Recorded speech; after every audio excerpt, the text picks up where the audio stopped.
Hello people, welcome to my channel. If you like my video then please give a thumbs up. If you don't then please give me a thumbs down so that I can improve my content. Well, we all have some kind of fear in our mind. बहुत से लोग हैं जिनको किसी rejection से डर लगता है, किसी को फीलिंग शेयर करने से डर लगता है, किसी को किसी के हंसने से डर लगता है. There are so many fear around here and there are so many people who have those fear in their mind. So let me tell you my story. When I was young, I used to afraid to ask any single question in my school, even in my college also. If I had any doubt, then I never asked any question.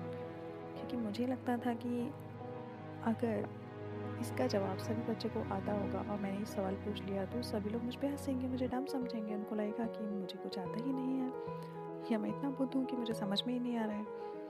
तो मैंने कभी हिम्मत नहीं जुटाई कि मैं अपने किसी सवाल को अपने टीचर के सामने रख सकूँ.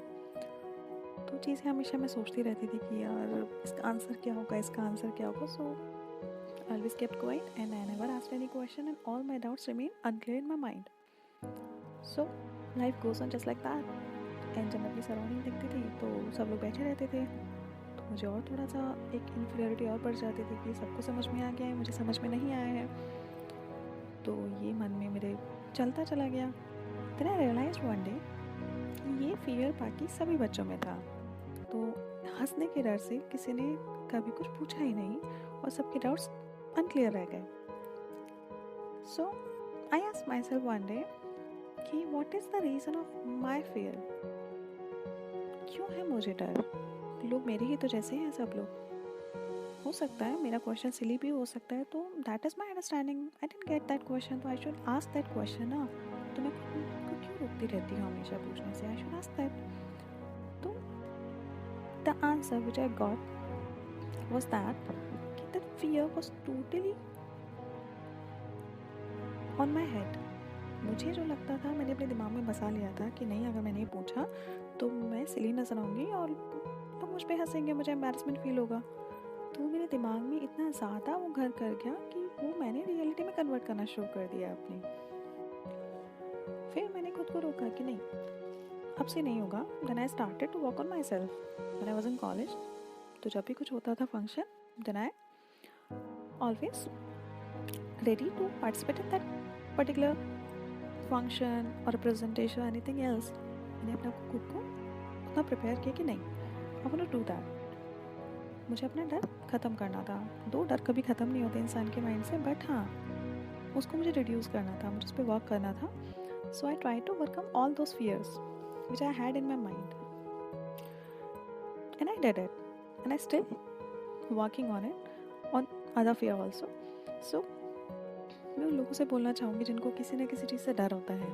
किसी को अपने बॉस से छुट्टी मांगने का डर होता है, किसी को अपने किसी एग्ज़ाम के लिए पढ़ाई करने में डर लगता है क्योंकि उसको फेलियर का डर पहले आ जाता है. तो कभी आप लोगों ने सोचा है कि आपके डर की वजह से कितना कुछ आपने खोया होगा?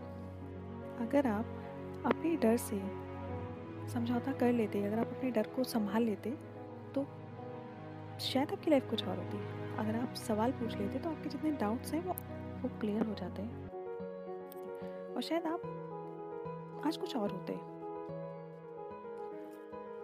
क्या होता अगर आपने सवाल पूछा होता? कोई हंसा होता, इससे क्या फ़र्क पड़ता है? एटलीस्ट आपके किसी सवाल की वजह से किसी के चेहरे पे मुस्कुराहट आई तो अच्छी चीज़ है ना. आपने किसी को नुकसान तो नहीं पहुंचाया. या फिर किसी ने ना कह दिया होता, सो व्हाट, आपकी ज़िंदगी तो नहीं छीनी होती. जैसे तो ना कहा होता, आप जिंदा तब भी होते, जिंदा आज भी हैं. तो काश आपने सवाल पूछ लिया होता, एटलीस्ट आपके पास चांस था, लेकिन आपने नहीं पूछा. तो जो लोग डरते हैं उन्हें समझना होगा कि यह सिर्फ हमारे दिमाग में है. अगर आपको कोई परेशानी है, अगर आपको कुछ पूछना है तो वो आप ही को करना होगा, कोई और आपके लिए नहीं करेगा. सपोज आपको छुट्टी चाहिए तो you are the only one who have to initiate it. आपका बॉस आके नहीं बोलेगा नहीं यू नीड हॉलीडे तो you should go for that. कोई आपको नहीं बोलेगा. तो you have to be your own rescuer and you should understand it very clearly. वरना आप चीज़ें खोते रहेंगे और आपका ये जो डर है कभी कम नहीं होगा, हमेशा बढ़ता जाएगा. और ये डर की वजह से आप इतनी चीज़ें खो जाएंगे कि आपका अफसोस इसके बाद इतना ज़्यादा हो जाएगा और वो चीज़ आपकी कभी वापस आपको मिल नहीं पाएगी. वो समय आपको कभी वापस नहीं मिलेगा. तो किसी का इंतज़ार मत कीजिए, उस अफसोस के बढ़ने का इंतज़ार मत कीजिए. सवाल पूछिए, या आपको जो भी बोलना है या पूछना है या फिर कोई डाउट्स क्लियर करने हैं उसको पूछिए। अपने कंफर्ट जोन से बाहर निकलिए। ये सिर्फ आपका खुद का इमेजिनेटिव पिंजरा है जो आपने खुद बनाया हुआ है। कोई भी चीज़ आपके विश्वास या जज्बे से बड़ी नहीं हो सकती। कोशिश करेंगे तो आपको एहसास होगा कि आप में क्षमता थी, बस आप अपने कंफर्ट जोन से बाहर नहीं निकल पा रहे थे। You are strong enough, you are bold enough, you can do anything. आप किसी से कम नहीं हैं, ना पहले थे, ना आज है, ना कल रहेंगे।